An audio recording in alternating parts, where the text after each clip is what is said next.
of Management Studies IGNOU presents an audiobook on the course MMPC 010 titled Managerial Economics for MBA Program. Presenting Block 3 titled Production and Cost Analysis. Unit 9 Long Run Cost Analysis.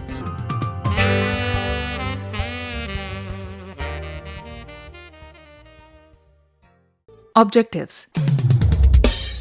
After studying this unit, you should be able to analyze the behavior of costs in long run, comprehend the different sources of economies of scale, explain various functional forms of production and costs, understand empirical determination of these theoretical functions, identify managerial uses of such empirical estimates.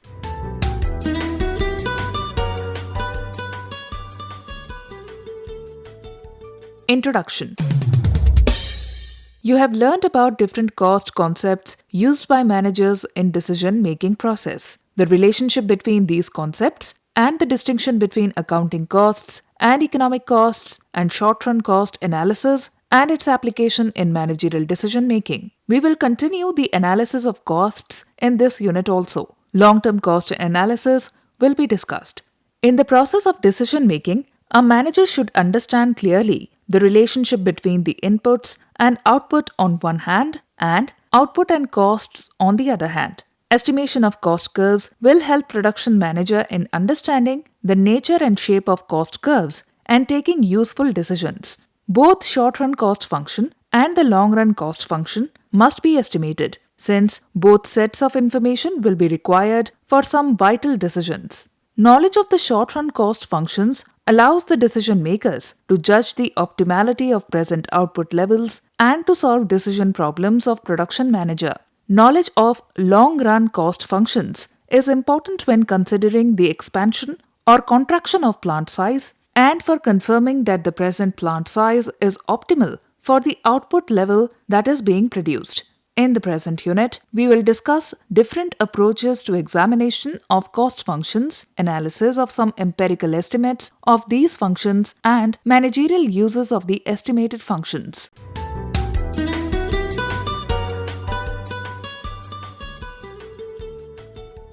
Long-run cost functions.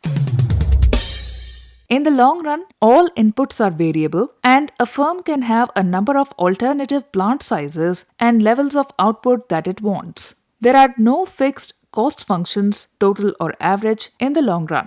Since no inputs are fixed, a useful way of looking at the long run is to consider it a planning horizon. The long run cost curve is also called planning curve because it helps the firm in future decision-making process. The long-run cost-output relationship can be shown with the help of a long-run cost curve. The long-run average cost curve, LRAC, is derived from short-run average cost curves, SRAC. Let us illustrate this with the help of a simple example. A firm faces a choice of production with three different plant size. Plant size 1, small size, plant size 2, medium size, plant size 3, large size, and plant size 4, very large size. The short-run average cost function SRAC1, SRAC2, SRAC3 and SRAC4 are associated with each of these plants' discrete scale of operation. The long-run average cost function for this firm is defined by the minimum average cost of each level of output. The scallop-shaped curve in bold-face is the long-run average cost curve for this firm. This bold-faced curve is called an envelope curve as it envelopes short-run average cost curves. Firms plan to be on this envelope curve in the long run. Most firms will have many alternative plant sizes to choose from, and there is a short-run average cost curve corresponding to each. Only one point of a very small arc of each short-run cost curve will lie on the long-run average cost function. Thus, long-run average cost curve can be shown as the smooth U-shaped curve. Corresponding to the long-run average cost curve is a long-run marginal cost LRMC curve, which intersects LRAC at its minimum point, which is also the minimum point of short-run average cost curve. The long-run cost curve serves as a long-run planning mechanism for the firm. It shows the least per unit cost at any output can be produced after the firm has had time to make all appropriate adjustment in its plant size. The U-shape of the LRAC curve reflects the laws of returns to scale. According to these laws, the cost per unit of production decreases as plant size increases due to the economies of scale, which the larger plant sizes make possible. But the economies of scale exist only up to a certain size of plant, known as the optimum plant size, where all possible economies of scale are fully exploited. Beyond the optimum plant size, diseconomies of scale arise due to managerial inefficiencies. As plant size increases beyond a limit, the control, the feedback of information at different levels, and decision-making process becomes less efficient. This makes the LRAC curve turn upwards. If you have a long-run average cost of producing a given output, you can readily derive the long-run total cost LRTC of the output, since the long-run total cost is simply the product of long-run average cost and output. Thus, LRTC is equals to LRAC into Q. Given the long-run total cost function, you can readily derive the long-run marginal cost function, which shows the relationship between output and the cost resulting from the production of the last unit of output if the firm has time to make the optimal changes in the quantities of all inputs used.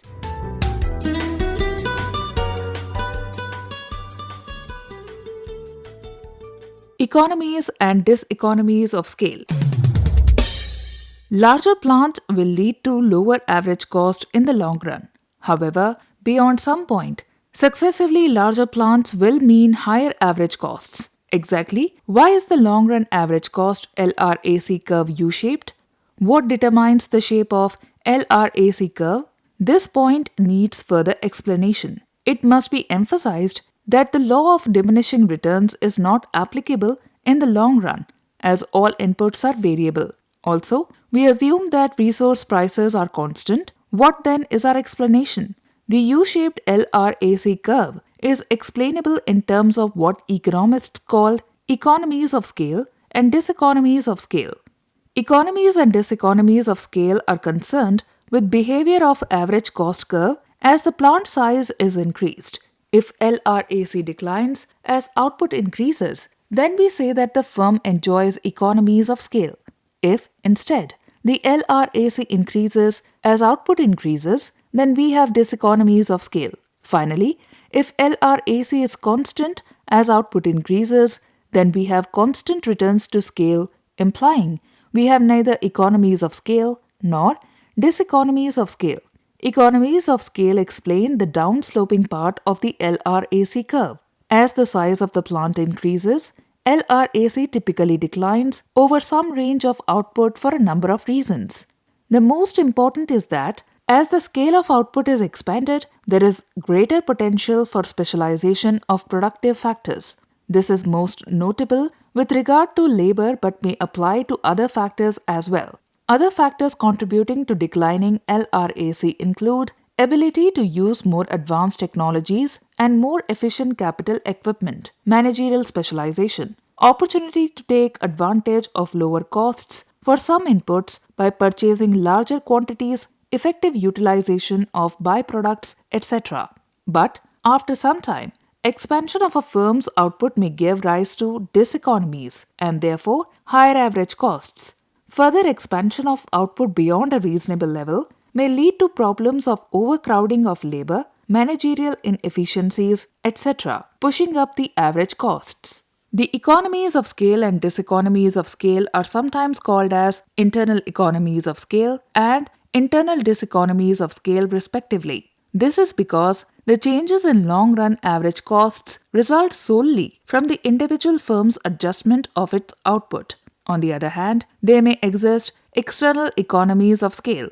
The external economies also help in cutting down production costs. With the expansion of an industry, certain specialized firms also come up for working up the byproducts and waste materials. Similarly, with the expansion of the industry, certain specialized units may come up for supplying raw material, tools, etc. to the firms in the industry. Moreover, they can combine together to undertake research, etc., whose benefit will accrue to all firms in the industry. Thus, a firm benefits from expansion of the industry as a whole. These benefits are external to the firm in the sense that these have arisen not because of any effort on the part of the firm but have accrued to it due to expansion of industry as a whole.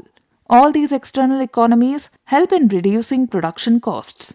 Economies of scale are often measured in terms of cost output elasticity, EC. EC is the percentage change in the average cost of production resulting from a 1% increase in output. Economies of scale. Internal economies. Real and pecuniary are two types of internal economies. When quantity of inputs used decrease for a particular level of output, it gives rise to real economies. When large quantities of input are bought and large quantities of output are sold, there are savings in the cost of inputs and distribution costs due to bulk buying and selling. These savings are known as pecuniary economies. A. Real economies of scale. 1. Production economies. Production economies arise from different factors of production such as labor economies. Large scale of production leads to division of labor and specialization, leading to reduction in costs and time.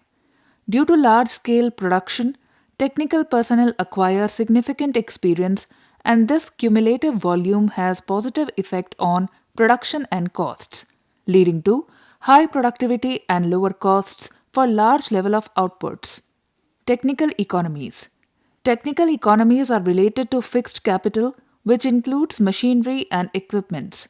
Specialization and indivisibility of machines and equipments leads to reduction in per unit costs. Machines have a property of indivisibility, so when large production, maximum capacity of machine is achieved, machine cost is divided between large units. In large size firms, there are large machines which perform different continuous automatic processes, which saves time and cost of labor, as different machines for different steps are not required. And with increase in scale, general purpose machinery is left to set up more, which reduces its set up costs. Inventory economies. The main aim of inventories is to meet random fluctuations in supply and demand of inputs and output, respectively. When size of firm increases, these fluctuations are eased out due to large quantity of resources. 2. Marketing economies. With increase in output, advertising, R&D, such as developing new models and designs, expenditures, etc., are spread over and expenditure per unit decreases considerably. 3. Managerial economies arise due to various reasons. Most important of them are specialization, decentralization, teamwork experience, and modern managerial techniques. When scale of operations rises, division of managerial tasks, production, sales, finance, etc. is done, and this leads to specialization as same task is performed again and again. Teamwork experience helps in improving decision-making ability of managers, and with decentralization, decision-making becomes faster, leading to managerial efficiency. 4. Transport and storage economies. Storage costs decrease with increase in the size of output, but transportation costs keep falling for some extent and they become constant, making a L-shaped curve. B. Pecuniary economies of scale. These economies include all the savings and discounts obtained by firm because of its large size. Few examples of these are: raw material prices become competitive when there is bulk buying. Banks offer lower rates of interest to large firms. Ultimately, it comes down to lower cost of capital. Large firms have need of large-scale advertising. They are offered better prices. Transportation costs turn out lower for bulk transportation. Labor costs can be saved by large firms if they attain a position which gives them monopoly power due to large size or prestige in market. External economies. External economies are those which are not particular to one particular firm. Rather, these are shared by all firms operating in a particular industry. These are external to the firm as they do not arise due to efforts of any one particular firm. They arise when whole industry expands. These can be economies of information, economies of concentration, economies of disintegration, etc. These external economies also help in reduction of production costs, just like internal economies. Diseconomies of scale. Diseconomies of scale occur at a level of output where one unit increase in output leads to increase in marginal costs. At this level, diminishing returns are there and economies of scale are ruled out by diseconomies of scale. Diseconomies of scale generally arise due to human and behavioral problems instead of technical factors. There are several reasons for diseconomies of scale. Some of them have been listed. Morale and motivation problems. When the size of firm increases, more and more employees join the organization, which reduces personal connection with owners and management, which leads to reduction in motivation among employees. Reduction in motivation leads to reduction in productivity as well. Communication problems. Effective and properly defined communication channels are very important in any business organization. When a firm increases its size, there are increased layers of command. It may create problems in communication and a message can be distorted or lost. So, the formal communication of objectives and goals will also suffer in this scenario, which will lead to reduction in productivity. In short, it can be concluded that diseconomies of scale will come into picture when, with increase in size, management faces tough challenges in regards to communication, motivation, and morale of employees, etc., and they are not able to overcome those challenges.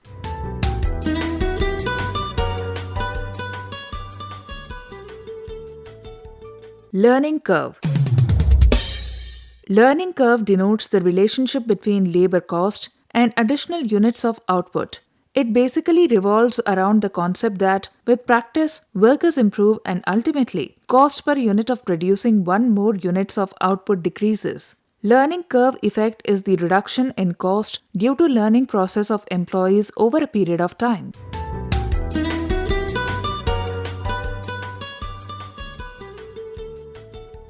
Economies of scope. According to the concept of economies of scale, cost advantages follow the increase in volume of production or what is called the scale of output. On the other hand, according to the concept of economies of scope, such cost advantages may follow from a variety of output. For example, many firms produce more than one product and the products are closely related to one another.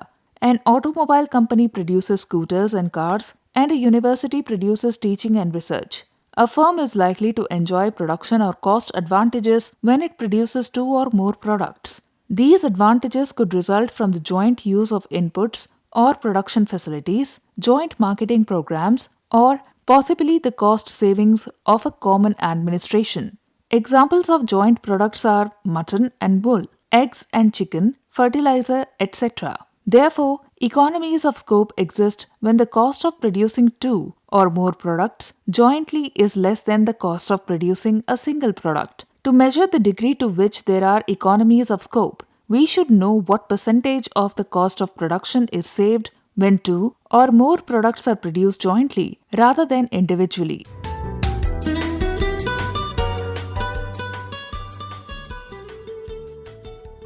Cost function and its determinants. Cost function expresses the relationship between cost and its determinants, such as the size of plant, level of output, input prices, technology, managerial efficiency, etc. In a mathematical form, it can be expressed as C equals to F, bracket open, SOPTE, brackets closed, where C is equal to cost, S equals to plant size, O is output level, P is prices of inputs used in production, T is nature of technology, and E is managerial efficiency. Determinants of cost function. The cost of production depends on many factors, and these factors vary from one firm to another firm in the same industry or from one industry to another industry. The main determinants of a cost function are A. Plant size, B. Output level, C. Prices of inputs used in production, D. Nature of technology, E. Managerial efficiency. We will discuss briefly the influence of each of these factors on cost. A. Plant size. Plant size is an important variable in determining cost. The scale of operations or plant size and the unit cost are inversely related in the sense that as the former increases, unit cost decreases, and vice versa. Such a relationship gives downward slope of cost function depending upon the different sizes of plants taken into account. Such a cost function gives primarily engineering estimates of cost. B. Output level. Output level and total cost are positively related as the total cost increases with increase in output and total cost decreases with decrease in output. This is because increased production requires increased use of raw materials, labor, etc. And if the increase is substantial, even fixed inputs like plant and equipment and managerial staff may have to be increased. C. Price of inputs. Changes in input prices also influence cost depending on the relative usage of the inputs and relative changes in their prices. This is because more money will have to be paid to those inputs whose prices have increased and there will be no simultaneous reduction in the costs from any other source. Therefore, the cost of production varies directly with the prices of production. D. Technology. Technology is a significant factor in determining cost. By definition, improvement in technology increases production, leading to increase in productivity and decrease in production cost. Therefore, cost varies inversely with technological progress. Technology is often quantified as capital output ratio. Improved technology is generally found to have higher capital output ratio. E. Managerial efficiency.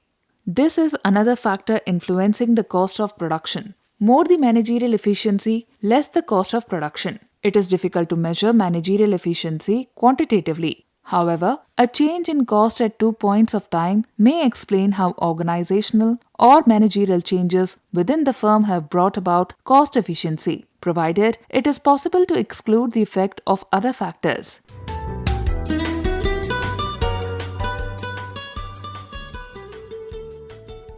Estimation of cost function. Several methods exist for the measurement of the actual cost-output relation for a particular firm or a group of firms. But the three broad approaches, accounting, engineering, and econometric, are the most important and commonly used. Accounting method.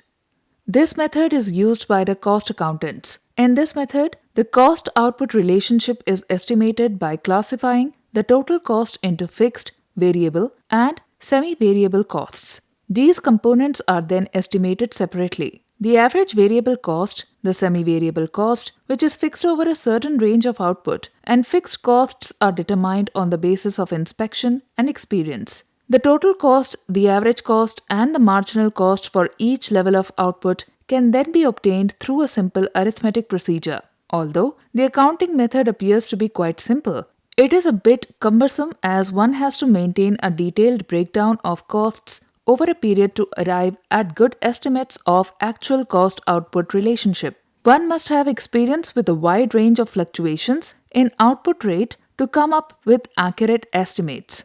Engineering method.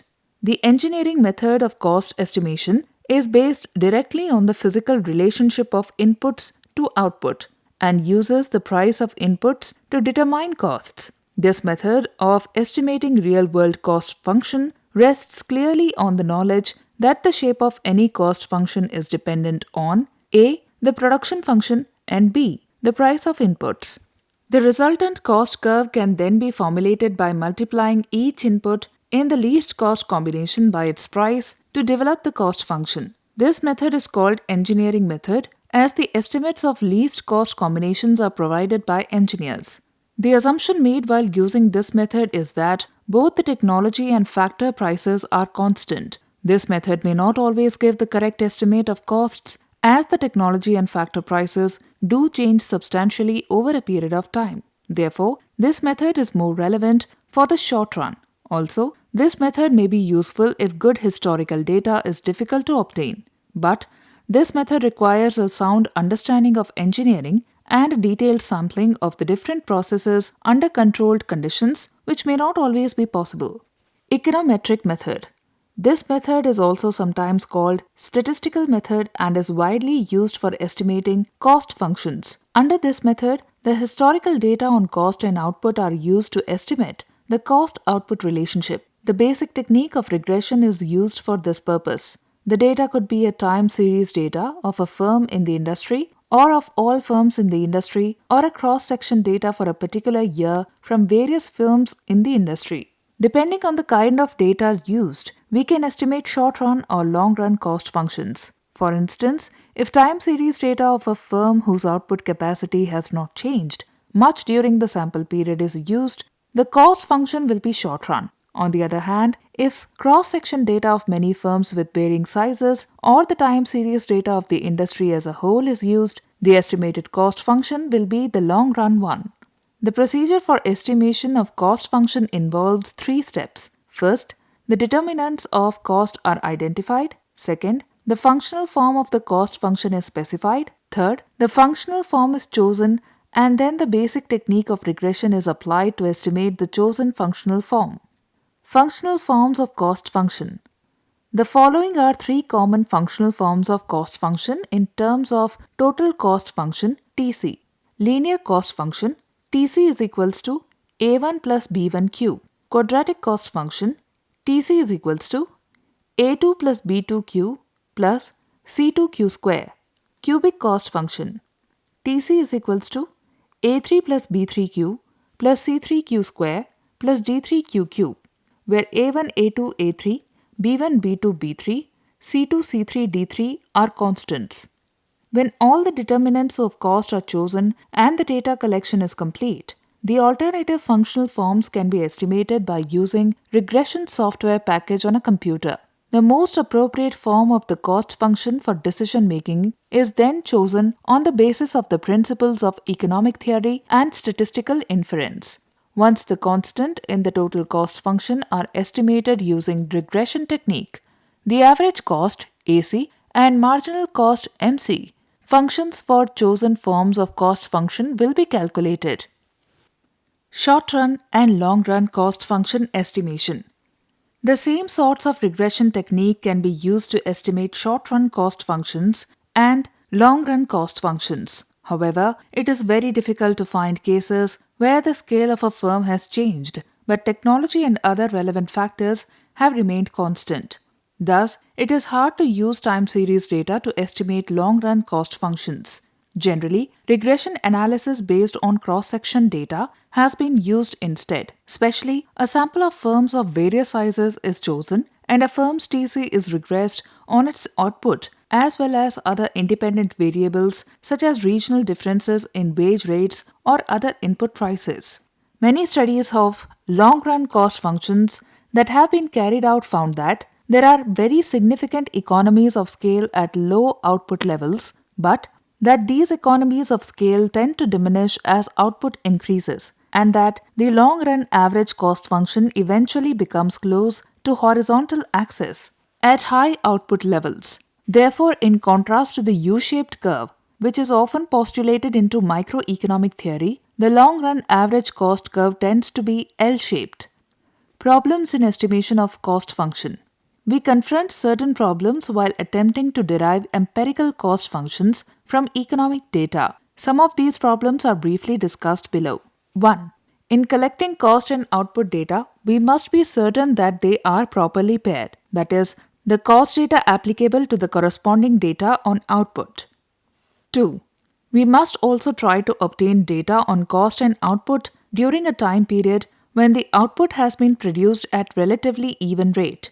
If, for example, a month is chosen as the relevant time period over which the variables are measured, it would not be desirable to have wide weekly fluctuations in the rate of output. The monthly data in such a case would represent an average output rate that could disguise the true cost-output relationship. Not only should the output rate be uniform, but it also should be a rate to which the firm is fully adjusted. Furthermore, there should be no disruptions in the output due to external factors such as power failures, delays in receiving necessary supplies, etc. To generate the data necessary for a meaningful statistical analysis, the observations must include a wide range of rates of output. Observing cost output data for the last 24 months when the rate of output was the same each month would provide little information concerning the appropriate cost function. 3. The cost data is normally collected and recorded by accountants for their own purposes and in a manner that it makes the information less than perfect from the perspective of economic analysis. While collecting historical data on cost, care must be taken to ensure that all explicit as well as implicit costs have been properly taken into account and that all the costs are properly identified by time period in which they were incurred. 4. For situations in which more than one product is being produced with given productive factors, it may not be possible to separate costs according to output in a meaningful way. One simple approach of allocating costs among various products is based on the relative proportion of each product in the total output. However, this may not always accurately reflect the cost appropriate to each output. 5. Since prices change over time, any money value cost would therefore relate partly to output changes and partly to price changes. In order to estimate the cost-output relationship, the impact of price change on cost needs to be eliminated by deflating the cost data by price indices. Wages and equipment price indices are readily available and frequently used to deflate the money cost. 6. Finally, there is a problem of choosing the functional form of equation or curve that would fit the data best. The usefulness of any cost function for practical application depends to a large extent on appropriateness of the functional form chosen. There are 3 functional forms of cost functions which are popular, that is, linear, quadratic, and cubic. The choice of a particular function depends upon the correspondence of the economic properties of the data to the mathematical properties of the alternative hypothesis of total cost function. The accounting and engineering methods are more appropriate than the econometric method for estimating the cost function at the firm level. While the econometric method is more suitable for estimating the cost function at the industry or national level, there has been a growing application of the econometric method at the macro level, and there are good prospects for its use even at the micro level. However, it must be understood that the 3 approaches discussed are not competitive, but are rather complementary to each other. They supplement each other. The choice of a method therefore depends upon the purpose of study, time, and expense consideration.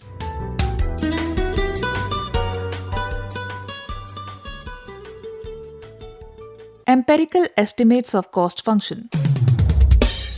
A number of studies using time series and cross-section data have been conducted to estimate short-run and long-run cost behavior of various industries.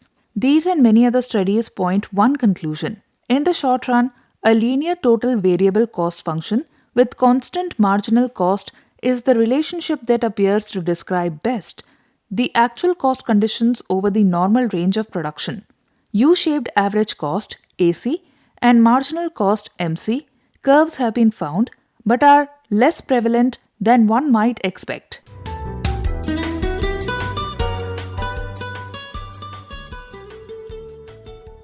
Managerial uses of cost function.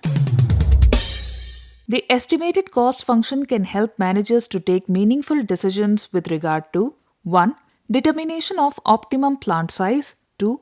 Determination of optimum output for a given plant, and 3. Determination of a firm's supply curve. The optimum plant size is defined in terms of minimum costs per unit of output. In other words, an optimum plant is given by that value of K, plant size, for which the average cost is minimum. If the long-run total cost curve is a cubic function, the resultant long-run average cost curve will be a conventional U-shaped curve. The plant level at which the long-run average cost is minimum will be of optimum size. For a given plant, the optimum output level will be achieved at a point where the average cost is the least. This condition can be easily verified from the short-run total cost function. The level of output that a firm would like to supply to the market will depend on the price that can charge for its product. In other words, a firm's supply is a positive function of the product price. To get the firm's supply schedule, one needs to know the firm's cost function and its objectives.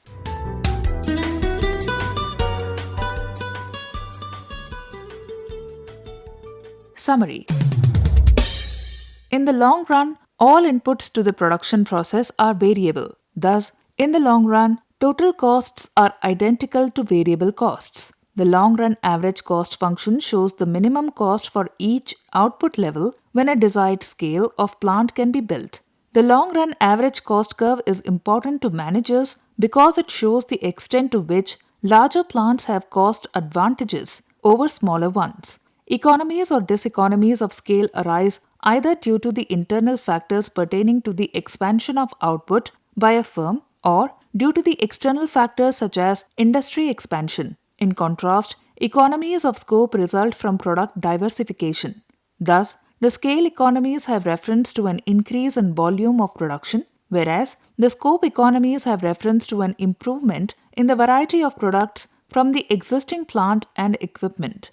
We have also discussed three forms of cost function, that is, linear cost function, quadratic cost function, and cubic cost function and their empirical estimates. Though empirical estimates of both production functions and cost functions have a lot of use for managerial decision making, there are conceptual and statistical problems in estimating such functions. But we understand that it will be sufficient for the manager if he or she knows how to interpret the estimates based on empirical research in his or her decision making process.